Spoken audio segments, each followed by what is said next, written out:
Shalom, selamat pagi saudaraku yang dikasihi dan diberkati Tuhan. Puji Tuhan, kita bersyukur lagi atas kasih dan kemurahan Tuhan bagi kehidupan kita. Pagi hari ini kita boleh ada sebagaimana kita ada, dan kita mau mempersiapkan hati hidup kita pagi hari ini untuk datang kepadanya dalam hadiratnya, bersyukur dan menyembah dan memuliakan nama Tuhan yang hidup. Bapa Surgawi, kami mengucap syukur lagi kepadamu Tuhan pagi hari ini, karena sampai hari ini kami terus merasakan dan mengecap akan kebaikan Tuhan dalam kehidupan kami yang tidak pernah berkesudahan. Dalam kebaikan-Mu kami boleh ada sebagaimana kami ada pagi hari ini. Kami mau datang kepadamu Tuhan, bersyukur dan menyembah-Mu. Biar kiranya Roh-Mu yang kudus terus menuntun dan memimpin kehidupan kami, supaya kami senantiasa boleh memberikan yang terbaik untuk memuliakan nama Tuhan yang hidup. Terima kasih Tuhan yang baik. Ini doa kami Tuhan, kami bersyukur di dalam nama Tuhan Yesus Kristus. Haleluya. Mari kita naikkan pujian bersama-sama berkata, Bapa Engkau sungguh baik. Biar semua kita merasakan kasih Bapa di tengah kehidupan kita, yang menjamah, yang melawat dan menguatkan kehidupan setiap kita. Terima kasih Tuhan Yesus.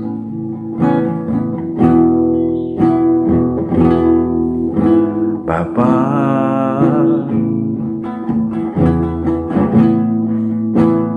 Engkau sungguh baik,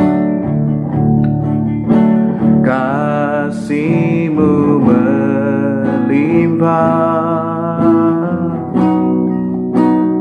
di hidupku.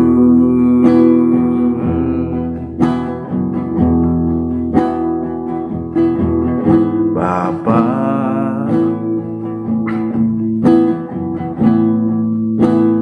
ku berterima kasih,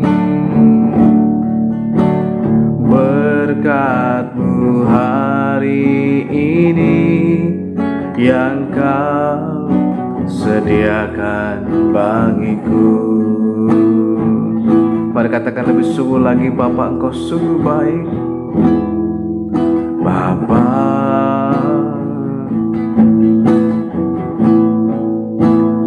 Engkau sungguh baik,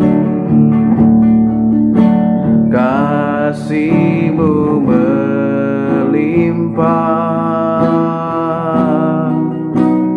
di hidupku.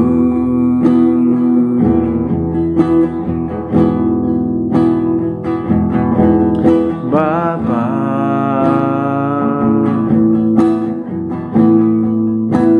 ku berterima kasih, berkat-Mu hari ini yang Kau sediakan bagiku. Ku naikkan syukurku, ku naikkan syukurku buat hari yang Kau beri.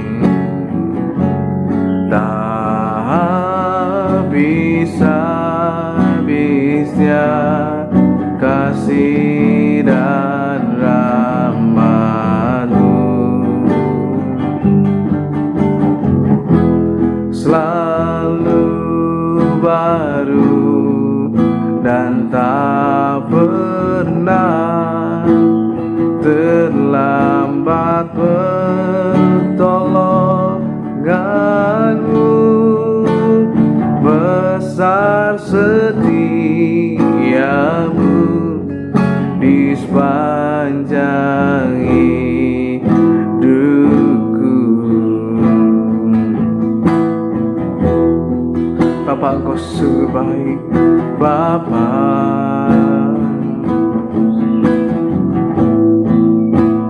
Engkau sungguh baik, kasih-Mu melimpah di hidupku.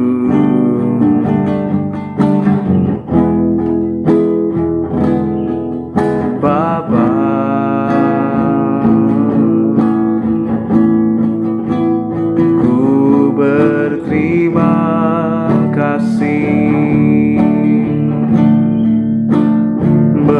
berkat-Mu hari ini yang Kau sediakan bagiku. Ku naikkan syukurku buat hari yang Kau beri, tak habis-habisnya kasih dan rahmat-Mu. Selalu baru dan tak pernah terlambat pertolongan-Mu. Besar setia-Mu di sepanjang hidupku. Ku naikkan syukurku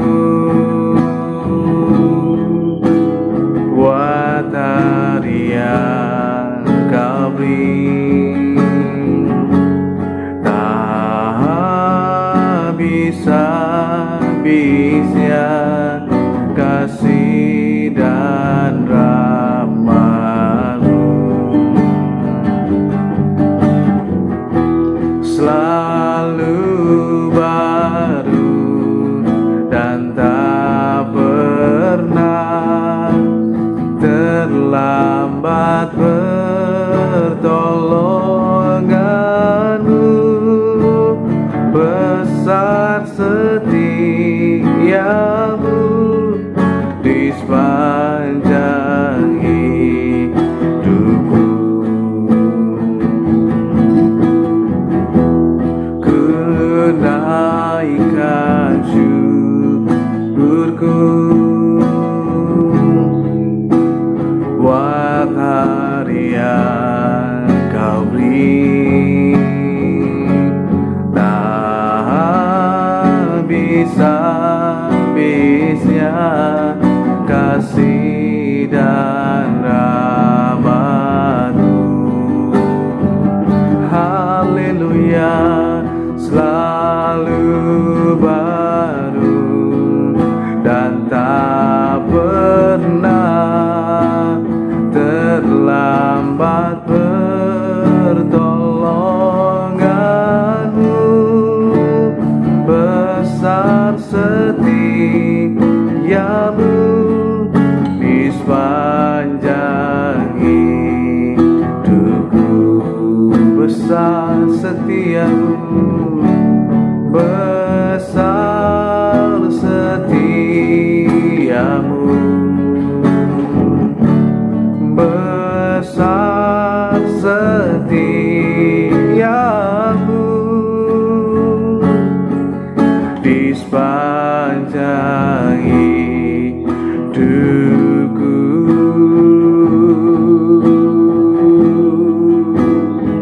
Oh, besar setia-Mu, besar kasih-Mu ya Tuhan.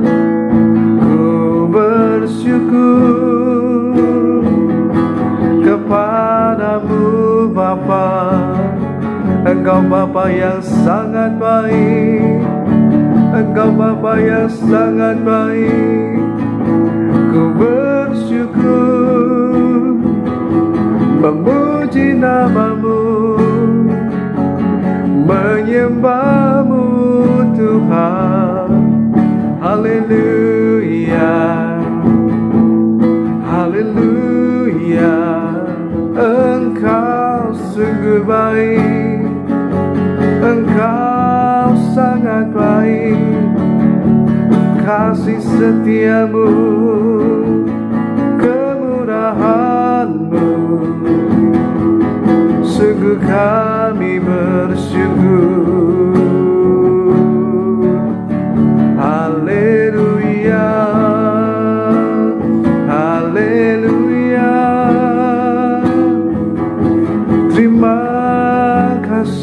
Bapa. Terima kasih Tuhan. Haleluya. Terima kasih ya Tuhan. Oh, kiara la la la la mo, sikila la la la la la la la la mo, ina la la la ma la ma la ma se, sakana la la ma ya la la la mo.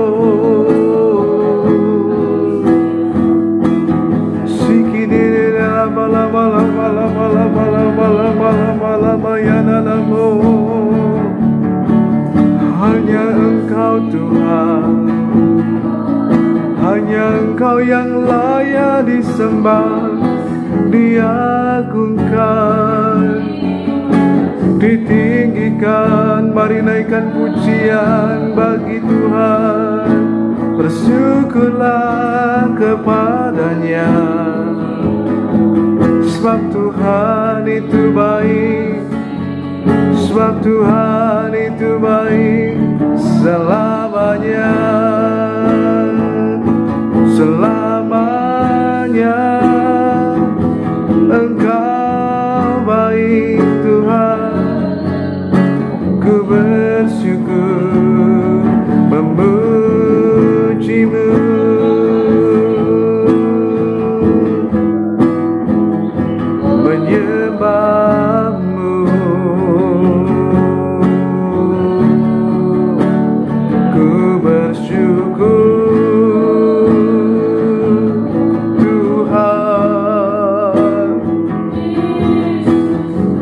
Terima kasih ya Tuhan, ku bersyukur. Haleluya, haleluya. Sungguh tiada yang seperti-Mu Tuhan. Engkau sungguh baik, besar anugerah-Mu Tuhan, besar anugerah-Mu. Terima kasih Bapa, ku bersyukur. Haleluya.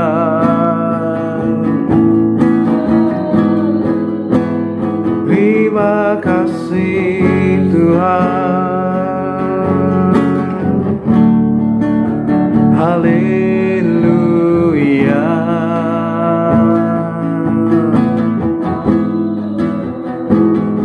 Haleluya.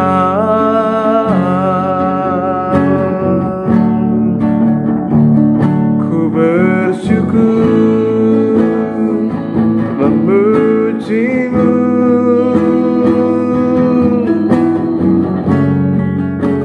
Ku bersyukur menyembah-Mu. Haleluya. Ku rapataka la la la la mo,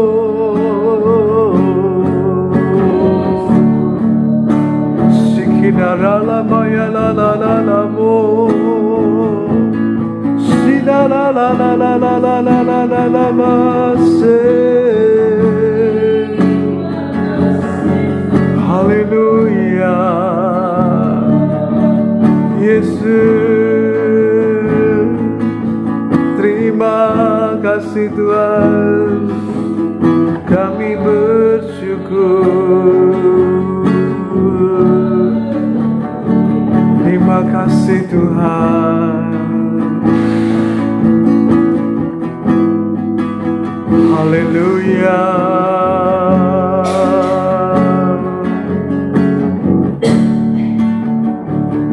Ku yakin Kau hadir di sini, ku rasakan kuasa yang tak terbatas. yakin Kau nyata di sini, kemenangan terjadi di sini. Ku yakin Kau hadir di sini. Ku rasakan kuasa yang tak terbatas.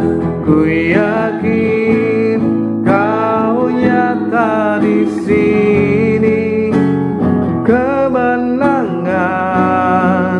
terjadi di sini. Sekali lagi, ku yakin Kau hadir di sini. Ku rasakan kuasa yang tak terbatas. Ku yakin Kau nyata di sini, kemenangan terjadi di sini. Pemulihan terjadi di sini, kesembuhan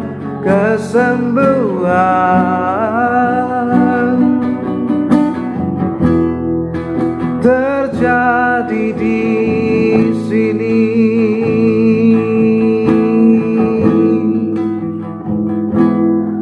Terima kasih Tuhan Yesus. Kami percaya bahwa pagi hari ini Engkau hadir di sini Tuhan, dengan kuasa yang tak terbatas. Engkau memulihkan, Engkau membaharui hidup kami semuanya. Engkaulah Bapa kami yang baik. Engkau Bapa yang mengasihi kami, tapi Engkau juga Bapa yang mendisiplinkan kami supaya kami tetap hidup dalam kebenaran, sehingga karakter ilahi ada dalam kehidupan kami semuanya. Kami menjadi anak-anak Tuhan yang berkenan di hadapan-Mu Tuhan. Terima kasih Bapa Surgawi. Terima kasih Tuhan. Biar pagi hari ini Kau berbicara kepada setiap kami Tuhan, melalui firman kebenaran yang semakin akan membukakan mata kami untuk melihat kebenaran-Mu Tuhan, sehingga kami makin bertumbuh dalam pengenalan akan Tuhan, akan kebenaran firman-Mu Tuhan. Terima kasih Tuhan yang baik. Roh Kudus menolong kami semuanya, agar kami dimampukan untuk dapat mengerti kebenaran firman-Mu Tuhan dalam kehidupan kami. Terima kasih Tuhan Yesus. Terima kasih Tuhan. Di dalam nama Tuhan Yesus Kristus kami berdoa dan mengucap syukur lagi kepada-Mu Tuhan, buat kasih-Mu, buat kebaikan-Mu dalam kehidupan kami pagi hari ini. Haleluya, haleluya. Amin. Puji Tuhan, Shalom, selamat pagi saudaraku yang dikasihi dan diberkati Tuhan. Pagi hari ini melalui kebenaran firman Tuhan dalam pembacaan kita dalam Amsal 13 ayat yang ke-24 merupakan satu kebenaran yang harus kita mengerti dalam kehidupan kita, sehingga kita dapat kemudian menempatkan diri kita sebagai orang tua yang begitu baik bagi anak-anak kita, yang mengasihi tapi juga mendidik mereka semuanya. Tetapi juga di sisi lain kita berlaku sebagai anak Tuhan yang hidup benar dan berkenan kepada Tuhan. Kita menerima didikan bahkan disiplin dari Bapa Surgawi kita, sehingga kita akan diarahkan pada jalan yang benar, sehingga kita memiliki sebuah kehidupan, bahkan karakter ilahi ada dalam kehidupan kita. Mari kita akan membaca pembacaan kita dalam Amsal 13 ayat yang ke-24. Firman Tuhan mengatakan, siapa tidak menggunakan tongkat benci kepada anaknya, tetapi siapa mengasihi anaknya menghajar dia pada waktunya. Dalam terjemahan The Message Bible dikatakan, menolak untuk mendisiplin artinya menolak untuk mengasihi. Kasihilah anak-anak dengan mendisiplin mereka. Saudara yang dikasihi dan diberkati Tuhan, melalui kebenaran firman Tuhan ini memberitahukan lagi buat setiap kita bahwa ternyata kita harus memahami dan mengerti tentang kasih dalam gambaran yang secara utuh.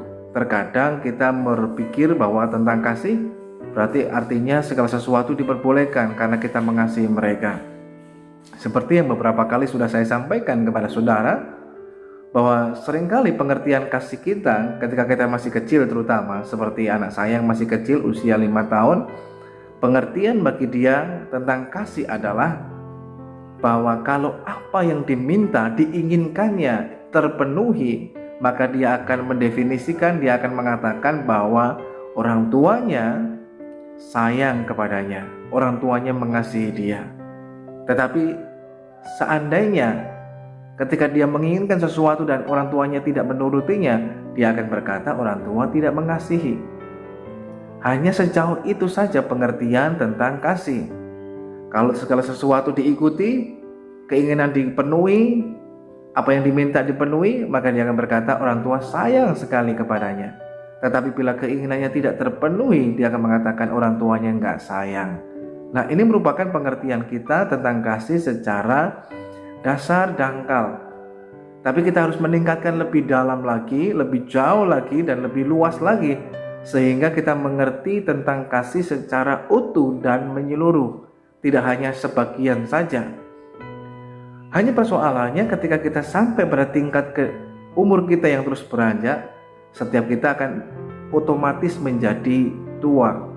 Dari anak-anak, dari bayi, kemudian anak-anak, remaja, pemuda, dewasa, dan kemudian akan menjadi tua. Secara umur itu akan berjalan secara otomatis, kita akan menjadi tua. Tetapi untuk menjadi dewasa itu merupakan sebuah pilihan dan keputusan dalam hidup kita.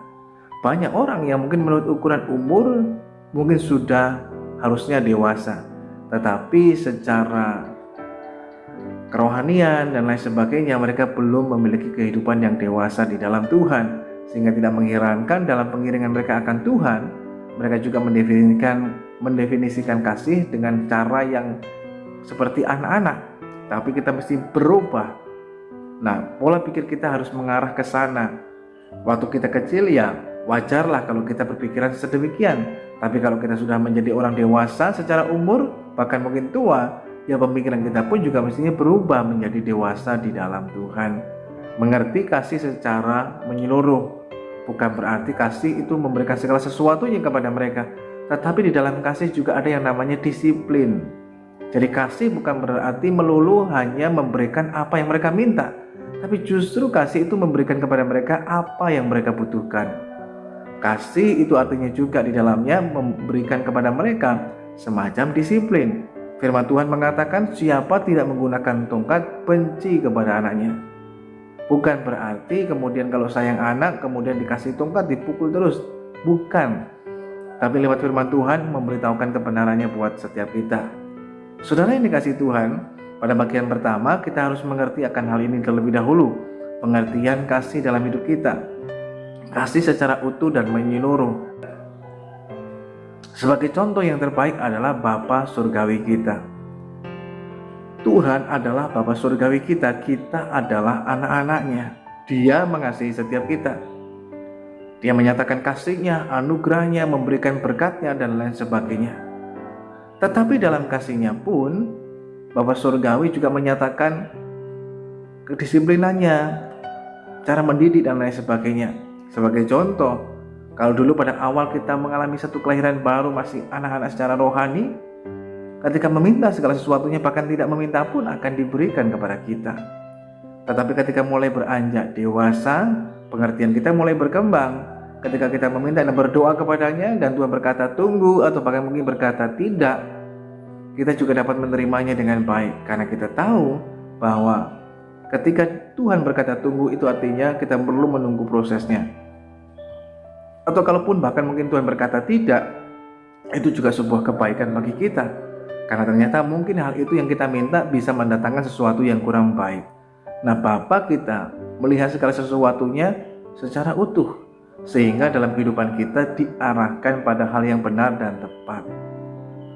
Demikian pula ketika kita anak-anaknya membuat sebuah kekeliruan, sengaja meninggalkan Tuhan dan kemudian berbuat dosa dan lain sebagainya, maka Bapa surgawi kita dalam kasih-Nya, Dia tidak membiarkan kita, tetapi justru Dia menyatakan kasih-Nya kepada kita dengan mendisiplin setiap kita. Bahkan firman Tuhan mengatakan, barang siapa aku kasihi, ia akan kutegur dan kuhajar. Sebab itu relakanlah hatimu dan bertobatlah. Demikianlah gambaran kasih Bapa kepada setiap kita. bagaimana Bapa menyatakan kasih-Nya. Barang siapa yang dikasihi, kalau dia berbuat sebuah kekeliruan, kesalahan, dia ditegur lebih dulu. Nah, kalau ditegur diingatkan nggak bisa, terus sengaja melakukan hal yang salah, biasanya akan dihajar, didisiplin. Tujuannya apa? Supaya dia tidak makin membuat sebuah kesalahan, tapi supaya dia berbalik dan melakukan apa yang benar di hadapan Tuhan. Nah, oleh karena itu inilah bagian pertama. Kita harus mengerti kasih secara benar, bukan hanya pengertian yang masih kecil seperti kita masih kanak-kanak, tapi meningkat sebagai orang yang dewasa.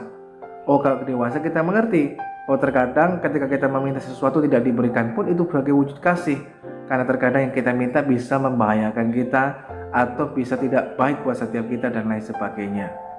Itulah wujud kasih Bapa, kasih Tuhan kepada setiap kita, dan demikianlah juga pengertian kita tentang kasih, sehingga kita tidak kemudian menjadi orang yang gampang sakit hati, gampang kecewa, gampang marah dan lain sebagainya, sehingga kita tidak menjadi orang yang gampangan. Nah, saudara yang dikasihi Tuhan, berbicara tentang orang tua, ternyata lewat firman Tuhan ini memberitahukan kepada setiap kita ada 3 tipikal orang tua. Tipe yang pertama adalah orang tua gampangan. Orang tua gampangan di sini adalah orang tua yang serba mengiyakan segala sesuatunya. Oh, anak berbuat ini sedikit, nggak apa-apa. Oh, anak begini, nggak apa-apa. Anak berbuat yang begitu, nggak apa-apa. Atau melakukan sebuah kesalahan, kekeliruan, bahkan mungkin hal-hal yang melanggar hukum dan lain sebagainya. Nggak apa-apa, namanya juga anak-anak. Nggak apa-apa dan lain sebagainya. Nah, Bapak yang model demikian, orang tua yang model demikian akan kemudian membentuk sebuah kehidupan. Anak mereka, generasi yang selanjutnya adalah menjadi anak-anak yang gampangan. Nggak apa-apa, dibiarkan segala sesuatunya dan menjadi anak yang gampangan. Dan ini yang seringkali juga terjadi ketika anaknya mungkin mulai bergaul bebas, mulai kemudian hidup dalam pergaulan yang tidak benar, orang tua berkata nggak apa-apa, biar saja. Nah, ketika hal demikian terjadi, orang tua yang gampangan akan membentuk sebuah kehidupan. Anak-anaknya kemudian nggak salah kalau anaknya kemudian bisa rusak dan lain sebagainya. Mengapa ini terjadi? Karena orang tua yang gampangan. Karena mereka sayang kepada anak, semua keinginan anaknya dituruti. Nah, justru ini membuahkan suatu hal yang salah dan keliru. Dan itulah gambaran dari anak orang tua yang gampangan akan menghasilkan juga anak yang gampangan. Dan akhirnya anak yang demikian nggak bisa kalau mendengarkan kata tidak, sehingga dalam kehidupannya menjadi mudah kecewa, mudah marah dan lain sebagainya. Kenapa? Karena ini terbentuk melalui sebuah pola didik yang keliru dan salah ketika orang tua mendidik mereka dengan cara gampangan, membiarkan segala sesuatunya. Tetapi ada pola yang kedua. Tipe yang kedua adalah orang tua yang otoriter. Orang tua otoriter itu adalah orang tua yang begitu keras, mendisiplin anaknya dan lain sebagainya tanpa disertai kasih tentunya. Sehingga otoriter ini dilarang, itu dilarang dan lain sebagainya. Nah, ketika hal ini terjadi, maka akan membentuk kehidupan generasi ataupun anak-anak yang memberontak. Bukan anak-anak yang hidup benar di hadapan Tuhan, tapi justru memberontak. Mengapa memberontak? Karena terlalu banyak ditekan. Orang tuanya terlalu otoriter, anaknya menjadi memberontak. Karena banyak dikekang oleh orang tuanya dan lain sebagainya. Sehingga membuat anaknya kemudian memberontak. Menjadi anak yang memberontak kepada orang tua, bahkan kepada hal yang lainnya. Kenapa demikian? Karena hasil didikan dari hasil didikan yang keliru, yaitu orang tua yang otoriter. Namun ada tipe yang ketiga, dan ini yang harus ada dalam kehidupan kita, adalah orang tua yang bijak. Orang tua yang bijak, dia bukan orang tua yang gampangan, dia bukan orang tua yang otoriter, tapi dia orang tua yang sangat bijak. Dia mengasihi anak-anaknya, tetapi ketika anaknya juga melakukan sebuah kekeliruan dan kesalahan, maka dalam kasihnya lah orang tua akan memberikan disiplin, mendisiplin anak-anaknya pada waktunya, sehingga menghasilkan generasi atau anak-anak yang hidup di dalam takut akan Tuhan, memiliki karakter ilahi.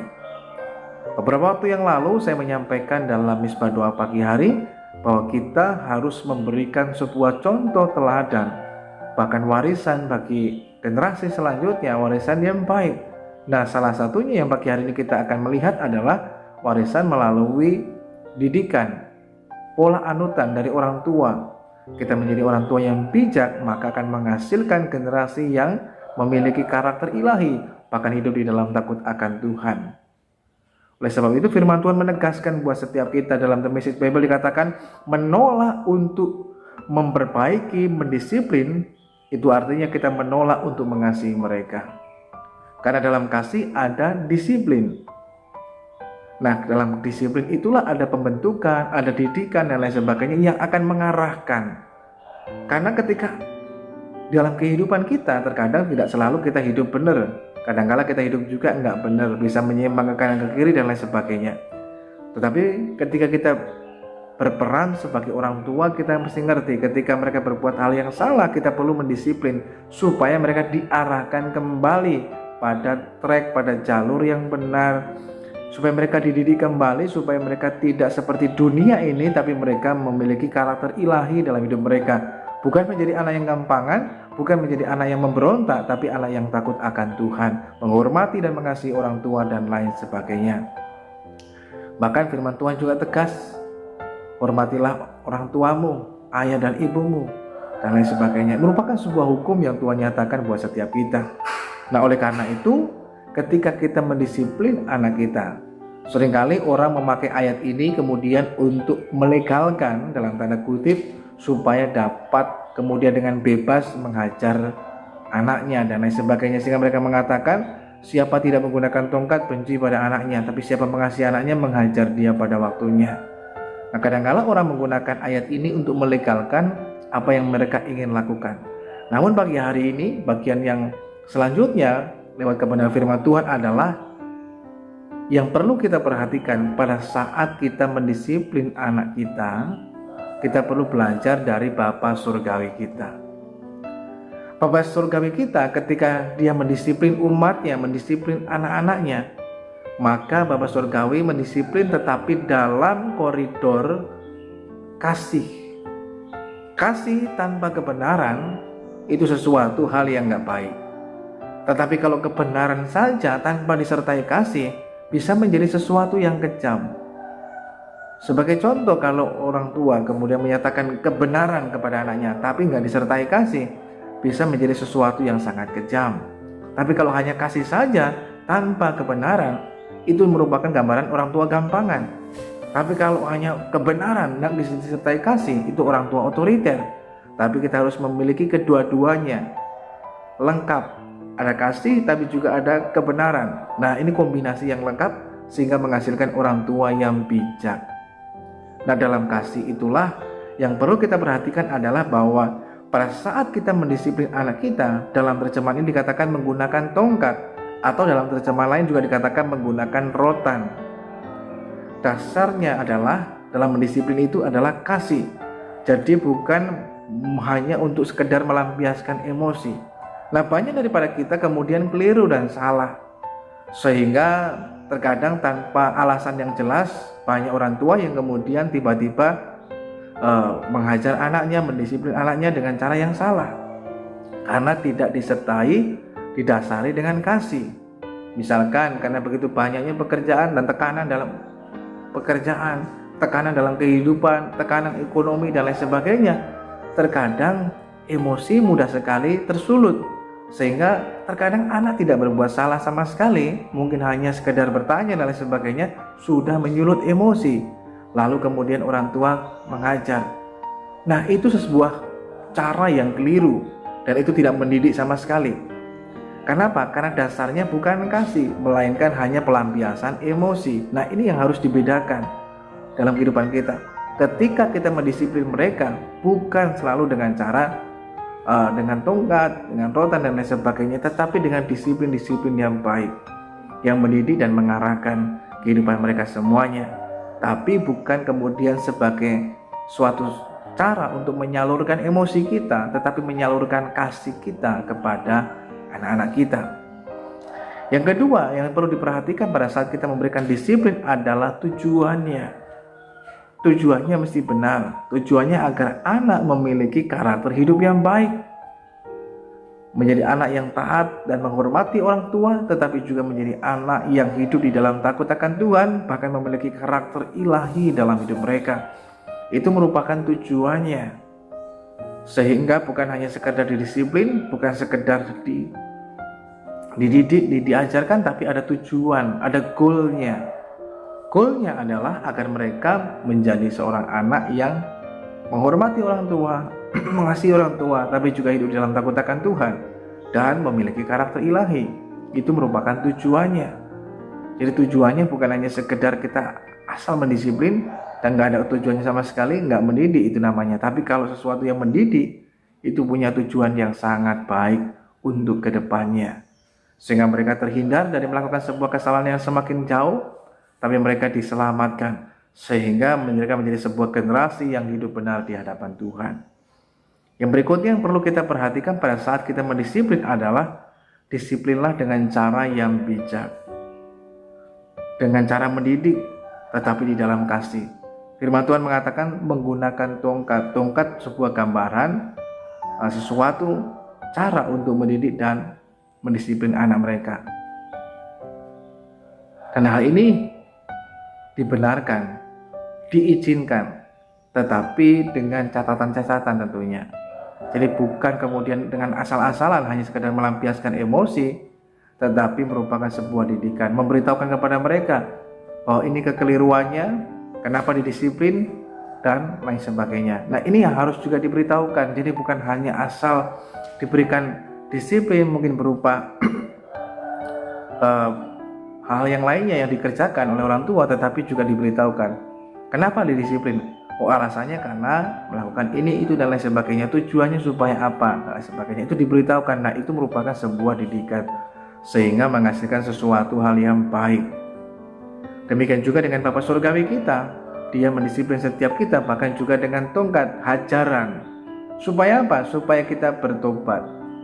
Dipukul, dihajar. Nah, umat Tuhan terkadang juga diizinkan terjadi.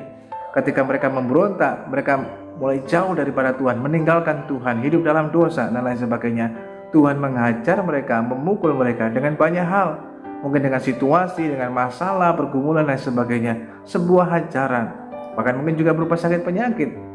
Tapi tidak selalu sakit penyakit karena hajaran. Tetapi terkadang Tuhan bisa memakai sakit penyakit, masalah, dan lain sebagainya untuk menghajar dan mendisiplin kita, supaya kita berbalik kepada Tuhan, supaya kita meninggalkan hal yang salah dan keliru. Tapi bukan berarti semua orang sakit, semua orang mengalami masalah karena dihajar oleh Tuhan. Belum tentu juga. Tetapi terkadang juga Tuhan memakai itu semuanya untuk mendisiplin setiap kita. Supaya apa tujuannya? Kita berbalik lagi kepada Tuhan dan hidup benar di hadapannya. Demikian juga dengan kehidupan setiap kita. Kita perlu juga belajar melakukan hal yang sama. Memberikan hajaran, teguran, bahkan disiplin, tetapi dengan sebuah tujuan yang baik. Supaya anak-anak kita tidak melakukan hal yang lebih salah lagi dan keliru lagi, tapi supaya mereka berbalik dan diselamatkan. Yang berikutnya, saudara dikasihi Tuhan, yang perlu kita perhatikan pada saat mendisiplin anak, firman Tuhan mengatakan, tetapi siapa mengasihi anaknya, menghajar dia pada waktunya. Pada waktunya, waktunya kapan? Ya pada waktu dia nggak disiplin, pada waktu dia melakukan hal yang keliru dan salah dan sebagainya, maka disiplin itu diberikan.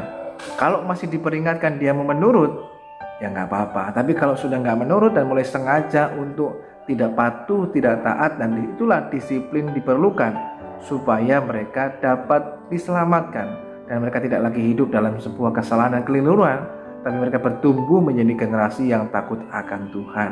Nah, oleh karenanya kesimpulan dari firman Tuhan pagi hari ini adalah bahwa dalam kasih itu justru kita akan mendidik dan memperbaiki kehidupan generasi atau anak-anak kita bila mereka berbuat sebuah kekeliruan ataupun kesalahan.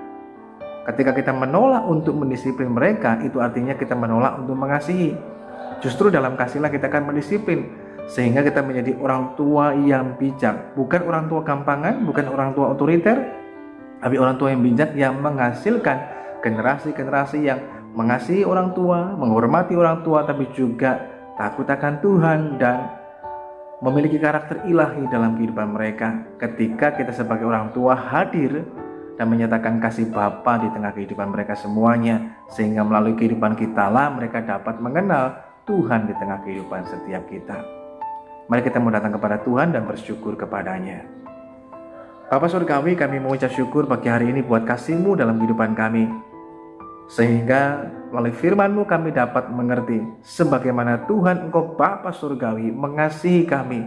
Bahkan dalam kasih-Mu Engkau juga mendisiplinkan kami, mengajar kami, supaya kami tetap hidup dalam kebenaran. Demikian pula kehadiran kami sebagai orang tua, mau belajar juga terus mengasihi anak-anak kami.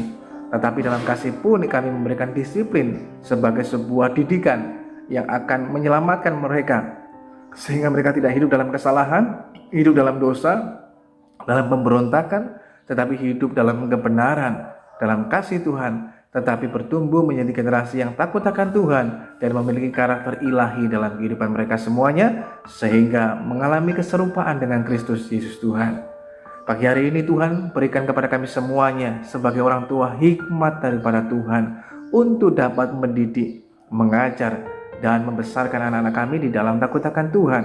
Kami tahu kemampuan kami terbatas, tetapi kami bersandar kepada Tuhan. Tuhan akan menolong kami semuanya, memampukan kami untuk kami dapat melakukan firman-Mu Tuhan.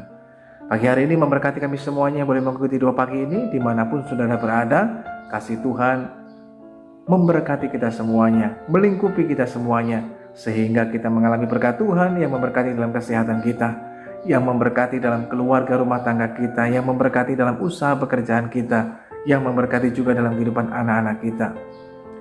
Kalau sebentar ini juga selesai doa, kita akan kembali melanjutkan aktivitas kehidupan kita sepanjang hari ini.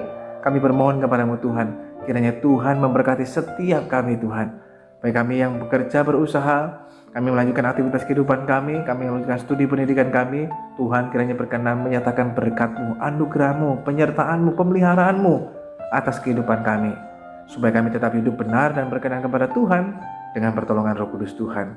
Terima kasih Tuhan yang baik. Saudaraku yang dikasihi Tuhan, pagi hari ini arahkan hidup kepada Tuhan dan terimalah berkat Tuhan. Bila kiranya pagi hari ini turunlah atas saudara sekalian berkat damai sejahtera dari Allah Bapa, kasih karunia dari Kristus Yesus Tuhan, persekutuan pertolongan Roh Kudus akan terus menyertai dan menolong setiap kita. Tuhan memberkati engkau dan melindungi engkau. Tuhan menyinari engkau dengan wajah-Nya dan memberikan engkau kasih karunia. Tuhan menghadapkan wajah-Nya kepadamu dan memberikan engkau damai sejahtera. Terimalah berkat Tuhan hanya dalam nama Tuhan Yesus Kristus, Tuhan dan Juru Selamat kita yang hidup mulai pagi hari ini, bahkan sampai Maranatha Tuhan datang pada kali yang kedua menjemput kita gerejanya. Bersyukur bersama kita katakan haleluya, amin. Selamat pagi, selamat aktivitas. Tuhan Yesus mengasihi dan memberkati kita semuanya.